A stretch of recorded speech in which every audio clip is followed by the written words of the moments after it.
बार बार bulletin देखने वाले सभी दर्शकों को चंद्रमोहन कल्ला का नमस्कार। राम राम ने खम्मा गणिसा। आज के समाचारों में मध्य प्रदेश छत्तीसगढ़ में वोटिंग समाप्त होने के बाद में कांग्रेस और भारतीय जनता पार्टी के नेताओं ने राजस्थान में डेरा डाल लिया है। प्रधानमंत्री नरेंद्र मोदी भरतपुर और नागौर में आज चुनावी सभाएं करने पहुंचे और उनके भाषण में नया कुछ नहीं था। नया तोहफा राजस्थान के लिए तो वे पहले भी नहीं दे रहे थे और अभी भी नहीं दे रहे थे, और वही पुरानी बातें, वही कविताएं, वही हिंदुत्व, भ्रष्टाचार, तुष्टीकरण, पेपर लीक, लाल डायरी जैसी बातें कर रहे थे। आज हम आपको एक ऐसे मुद्दे की ओर लिए चलते हैं जिसको लेकर के कांग्रेस पर तुष्टीकरण के आरोप लग रहे हैं, और भारतीय जनता पार्टी के नेता, चाहे प्रधानमंत्री नरेंद्र मोदी हो या अमित शाह हो, उदयपुर में टेलर कन्हैयालाल मर्डर को लेकर के वे कांग्रेस पर आरोप लगाते रहे हैं। आज हम आपको इसकी सच्चाई के बारे में कुछ जानकारी देने जा रहे हैं। भारतीय जनता पार्टी इसे मुद्दा बना रही है और कांग्रेस को तुष्टीकरण के आरोप झेलने पड़ रहे हैं, लेकिन मुख्यमंत्री अशोक गहलोत इस मर्डर में भारतीय जनता पार्टी को घेर करके जो बता रहे हैं उस बात को भी गौर किया जाना चाहिए। हम आपको ये बता दें कि 6 माह पहले टेलर कन्हैयालाल की बेरहमी से गला काटकर हत्या कर दी गई थी। राष्ट्रीय एजेंसी NIA ने 2 पाकिस्तानी 11 नागरिकों के खिलाफ मामला दर्ज किया था और 28 जून 2023 को दुकान में घुस कर के बेरहमी से कन्हैयालाल की हत्या करने के बाद में राजस्थान में उबाल सा आ गया था, और NIA से पहले राजस्थान पुलिस ने कार्रवाई की थी। 2 मर्डरिस्ट को गिरफ्तार भी किया था, और लेकिन उन्हें छोड़ दिया गया। लेकिन जब NIA ने वापस एजेंसी से जांच करवानी शुरू की तो इन दोनों आरोपियों को NIA के पास में सौंप दिया गया। प्रश्न ये उठता है कि किसके कहने पर उन मर्डरिस्ट को छोड़ दिया गया। घूम फिर कर के एक आरोप आता है कि भारतीय जनता पार्टी के एक बहुत बड़े नेता, जो कि उस समय प्रतिपक्ष में थे और बाद में उन्हें राजस्थान से विदा कर दिया गया, उनकी सिफारिश पर उन 2 मर्डरिस्ट के साथ में अन्य लोगों को छोड़ा गया था, क्योंकि वे भारतीय जनता पार्टी के कार्यकर्ता थे। पुलिस पर ये दबाव था। हम आपको ये बता दें कि मुख्यमंत्री अशोक गहलोत ने कन्हैयालाल के परिवार को 50 लाख रुपए नगद दिए थे। उसके दोनों बेटों को सरकारी नौकरी का आश्वासन दे रखा है और शायद इसकी प्रक्रिया में कांग्रेस ने सफलता भी पाई है और शायद नौकरी मिल भी गई है। गहलोत ने बार बार ये कहा है कि प्रधानमंत्री जी, गृह मंत्री जी, आप इस बात की जांच कराओ कि कौन सा भारतीय जनता पार्टी का वो नेता है जिसने कि उन 2 मर्डरिस्ट को छोड़ने के लिए दबाव बनाया था।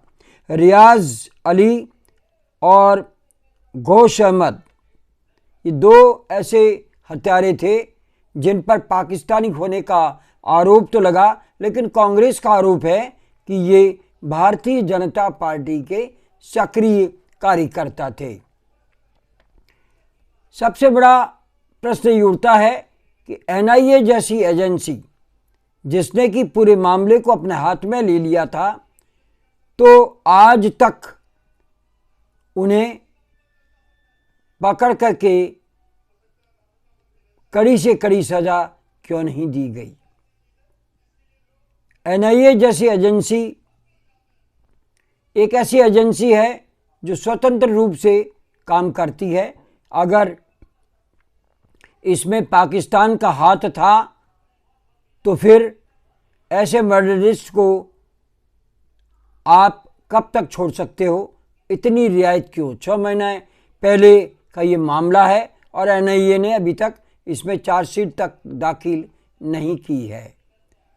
तो मुद्दा तो बनता है, मुद्दा ये बनता है कि आखिर निर्दोष कन्हैयालाल की हत्या क्या वास्तव में पाकिस्तान से आए उन 2 लोगों ने की या उन 11 लोगों ने की जिनकी की आपसी रंजिश थी? पुलिस जब जांच कर रही थी तो उनका प्रवेश करना, एनआईए का प्रवेश करना, जो कि केंद्र सरकार की एजेंसी है, अब तक चुप क्यों है? अगर वास्तव में पाकिस्तान का इसमें हाथ है तो वास्तव में ये तो देश के लिए, राजस्थान के लिए एक ऐसा वातावरण बनाने वाला हो गया कि क्या पाकिस्तान राजस्थान में सक्रिय है। एक कन्हैयालाल जैसे टेलर, जो सामान्य टेलर था, उसकी हत्या के पीछे आखिर पाकिस्तान के इस तरह के जासूस क्यों आए और पाकिस्तान से हत्यारे यहाँ तक क्यों पहुँचे? कन्हैयालाल का संबंध किसी बहुत बड़ी गैंग से नहीं था, सामान्य आदमी था और टेलर मास्टर होने के कारण वो कपड़े सिल करके अपने परिवार का भरण पोषण करता था। बहरहाल इस चुनाव में 6 महीने बाद में भारतीय जनता पार्टी इसे मुद्दा बनाने की कोशिश कर रही है और बार बार मुख्यमंत्री अशोक गहलोत ये सफाई दे रहे हैं कि पहले आप ये बताइए एनआईए ने अब तक क्या कार्रवाई की, और एनआईए ने अगर जांच की है तो ये जांच क्यों नहीं की कि राजस्थान पुलिस पर किस भारतीय जनता पार्टी ने के नेता ने दबाव डाला था तो उन्हें गिरफ्तार नहीं किया जा सका।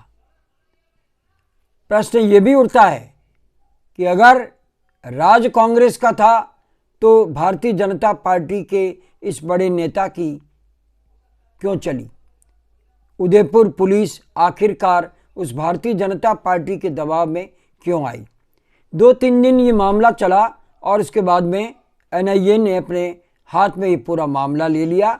और जब मामला एनआईए के पास चला जाता है तो ये मान करके चलिए कि इसमें कुछ न कुछ नतीजा निकलना चाहिए था। राजस्थान सरकार ने कन्हैयालाल के परिवार को 50 लाख रुपए दिए हैं, बहुत बड़ी रकम है, और उनके बेटों को नौकरी दी है। अब राजस्थान पुलिस का तो ये मामला रहा नहीं, तो फिर प्रधानमंत्री नरेंद्र मोदी आज फिर कन्हैयालाल को लेकर के अपने भाषण में क्यों कटघरे में कांग्रेस को खड़ा कर गए? बात सोचने की है, बात समझने की है। कन्हैयालाल का मुद्दा बनाने से पहले हमें ये सोचना होगा कि राजस्थान में बढ़िया योजनाएं देने वाले मुख्यमंत्री अशोक गहलोत को आप कटघरे में खड़ा कीजिए, जरूर कीजिए, लेकिन आप कुछ विकास की बात तो कीजिए। आप राजस्थान का वो मैप सामने रखिए कि हम 2030 तक राजस्थान को नंबर 1 प्रदेश बना देंगे। आपने ये कभी नहीं कहा। आप केवल नया कुछ दे नहीं है, वही भ्रष्टाचार, वही तुष्टीकरण और वही पेपर लीक के मामले।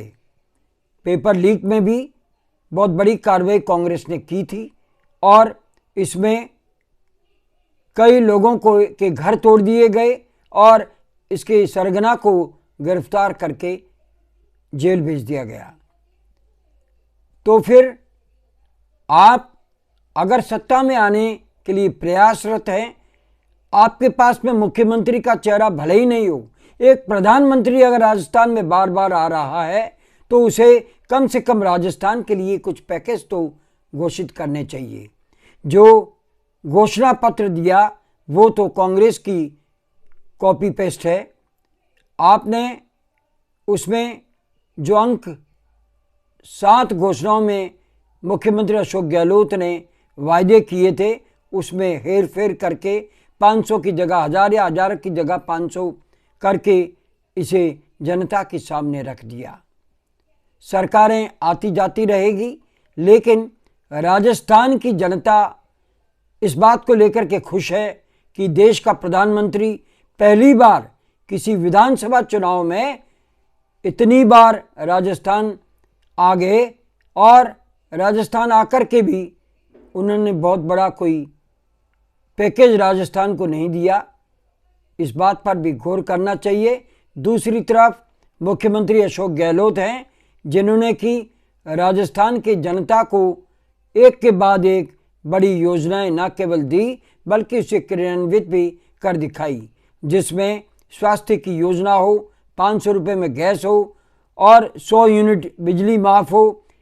कई ऐसे मामले हैं जिसमें अशोक गहलोत ने बाजी मार ली और राजस्थान को एक नंबर 1 ऐसा प्रदेश बना दिया जहां पर जनता को राजा महाराजाओं के समय जिस तरह से भंडार खोले जाते थे वो खोल दिए गए।